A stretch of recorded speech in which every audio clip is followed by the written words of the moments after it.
Hello, my name is Johnny. Welcome to another look back 50 years ago this week ending August 16th, 1975. We're going to look at the Billboard Hot 100 songs, starting down here. We've got the position last week and weeks on the charts. Got new entries, and the stars means fast movers. See what stands out to me, and which new one I recognize the most.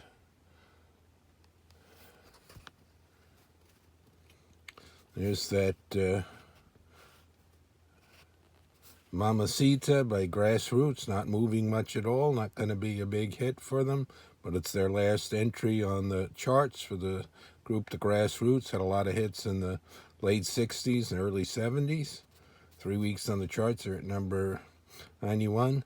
Out of all the new entries, I guess the Department of Youth might be the song I like best by Alice Cooper here. It's starting at 90. There's Stephen Stills, not moving much from last week with a new song. There's ABBA, SOS, didn't jump too much, only 5, it didn't get a star this week.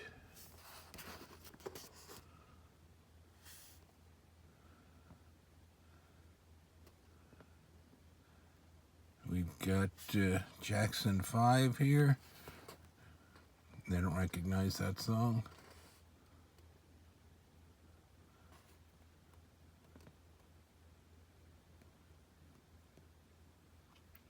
A lot of songs in this time period now, don't remember as much. I remember songs earlier somehow than the time period we're right into. I have less interest in a lot of these as we're moving into the mid-70s. There's one, Gone at Last, by Paul Simon and Phoebe Snow. I'd have to hear it. I don't remember them doing is that a duet? John Denver, is that the biggest new one of the week? I'm sorry to hear that, to see if I remember it. Jumping in at 64. There's Charlie Rich coming down with Every Time You Touch Me. There's Helen Reddy, Frankie Valli, Frank Sinatra. 3rd week on the chart, he's getting up to 60, so this is getting some airplay. Produced by Snuff Garrett. He did a lot of producing.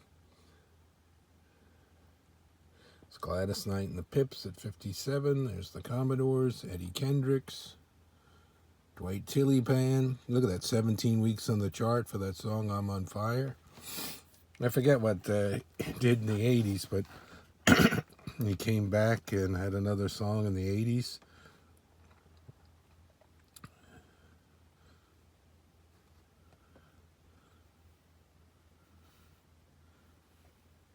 Yeah, look at all these songs. And there's The Proud One by Osmonds. Temptations at 41. Carpenters at 40. There's Cat Stevens with Two Fine People. America, the group, produced by George Martin. Daisy Jane, that's up to 36 in 5 weeks. There's The Hustle, 18 weeks on the chart. That dot or circle there means a million seller. Let's move over to the first column.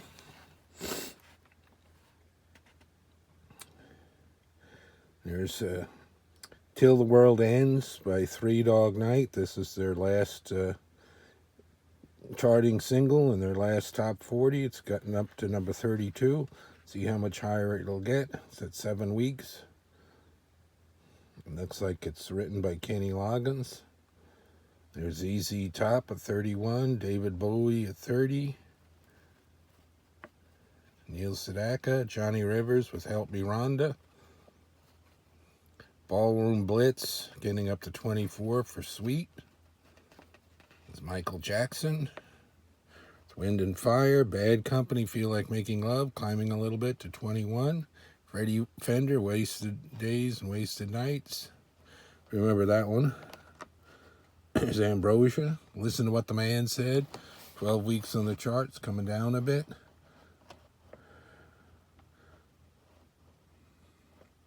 Isley Brothers, there's Tony Orlando and Dawn, another week at 14. Captain Snail, Love Will Keep Us Together, million seller, 18 weeks, coming down a little bit. It's Casey and the Sunshine Band. 10cc, there's the theme from the Rockford Files, another week at number 10. James Taylor at 8. War at 7. Rhinestone Cowboy by Glenn Campbell. Let's see if it's climbed from 7 to 6, see where it's going to go. Elton John climbed one to number 4. Someone Saved My Life tonight. Olivia Newton-John, another week at 3. And the Eagles climbed 2 to number from 4. One of these nights, and another week for the Bee Gees at number 1, 12 weeks on the charts. Produced by, Riff Martin. The Brothers Gibb writers, Bee Gees. That's for August 16th, 1975. And let's see whether they have anything on the chart bound. Sly Stone, Miracles. That's going to be a big one for Jefferson Starship. And then we've got Gladys Knight and the Pips. So that'll do it for this week. If you like, you could leave a super thanks down below if you're so inclined. Appreciate it. We'll be back again next week. 50 years. Thanks for watching.